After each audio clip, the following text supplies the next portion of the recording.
சென்னையில் உள்ள பெரும்பாலான இந்தியன் வங்கி ஏடிஎம் மையங்களில் பணம் எடுக்கவும் பணம் டெபாசிட் செய்யவும் ஏற்பாடுகள் செய்யப்பட்டுள்ளன. இது தொடர்பாக மயிலாப்பூரில் இருந்து செய்தியாளர் லாவண்யா அளித்த கூடுதல் தகவல்களை தற்போது பார்க்கலாம். 500 மற்றும் 1000 ரூபாய் நோட்டுகள் வாபஸ் பெறப்படும் என்று இந்திய அரசு அறிவித்ததை தொடர்ந்து இன்று முதல் ஏடிஎம் மையங்கள் செயல்பட தொடங்கி இருக்கின்றன. குறிப்பாக சென்னை மயிலாப்பூரில் இருக்கக்கூடிய இந்தியன் வங்கியின் ஏடிஎம் மையம் செயல்பட தொடங்கி இருக்கிறது. இதனால் இங்கு அதிக அளவில் வாடிக்கையாளர்கள் வரிசையில் நின்று தங்களுக்கு தேவையான 2000 ரூபாய் பணத்தை எடுத்து வருகிறார்கள். 2000 ரூபாய் வரை மட்டுமே 18ஆம் தேதி வரை எடுக்க முடியும். அதன் பிறகு 19ஆம் தேதியிலிருந்து 4000 வரை ஏடிஎம் மையங்களிலிருந்து எடுக்கலாம்.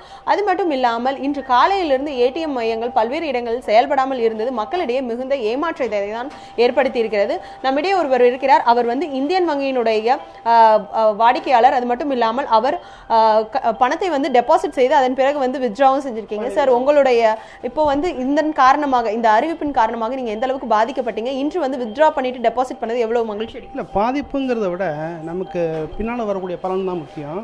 நல்ல ஸ்கீம் தான் அது. மத்திய சர்க்கார்லேருந்து வந்த நல்ல ஸ்கீம் தான் அது. இதை வரவேற்கிறேன். ரொம்ப இப்போ 2 நாளில் ஒன்றும் பிரச்சனை இல்லை, சௌரியமாக இருக்குது, நார்மலாகிட்டு. சார், இப்போ நீங்கள் கார்ட்லெஸ் டெபாசிட் பண்ணீங்க. இந்த வழிமுறை எவ்வளோ வசதியாக இருக்குது? வரிசையில் நின்று டெபாசிட் பண்ணுறது இது ரொம்ப ஈஸியாக இருக்குது. கார்டில் பண்ணுறது ஈஸியாக இருக்குது. அது மட்டும் இல்லாமல் இப்போ நீங்கள் வித்ட்ரா பண்ணீங்க, 2000 வரைக்கும் வித்ட்ரா பண்ணீங்க. எவ்வளோ ரூபாய் நோட்ஸாக வந்துச்சு? அது நீங்கள் எப்படி ஃபீல் பண்ணுறீங்க? இது இப்போ எப்படி செலவு பண்ண போகிறீங்க? 2000 ரூபாய் தான் வந்திருக்குன்றது போகிறோம். இப்போ 2 நாள் செலவுக்கு 2000 ரூபா போகிறோம். எல்லாம் 100ஸாக வந்திருக்கு. பரவாயில்ல, ஓகே, நல்லா தான் இருக்குது.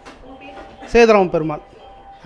இவர் மயிலாப்பூர் பகுதியை சேர்ந்தவர். இவர் ரொம்ப மகிழ்ச்சி அடைந்திருக்கார். அதாவது இந்த திட்டம் மிக பெரிய அளவில் வரவேற்பை பெற்றிருக்கு மக்களிடையே. ஆனாலும் அந்த 2 நாட்கள் ஒரு பொருளாதார நெருக்கடி போல இவர்களுக்கு ஏற்பட்டிருக்கு. குறிப்பாக சில்லறை தட்டுப்பாடு, இது போன்ற விஷயங்கள் மக்கள் மிகுந்த வேதனை அடைந்திருக்காங்க. இந்த நிலையில இது போன்ற ஒரு அறிவிப்பிற்கு உடனடி தீர்வாக துரித நடவடிக்கை வங்கி மற்றும் ஆர்பிஐ அதிகாரிகள் மேற்கொள்ள வேண்டும் என்ற கோரிக்கையும் அவர்கள் முன்வைத்திருக்கார்கள். ஒளிப்பதிவாளர் சரவணனுடன் லாவண்யா, நியூஸ் 7 தமிழ், சென்னை.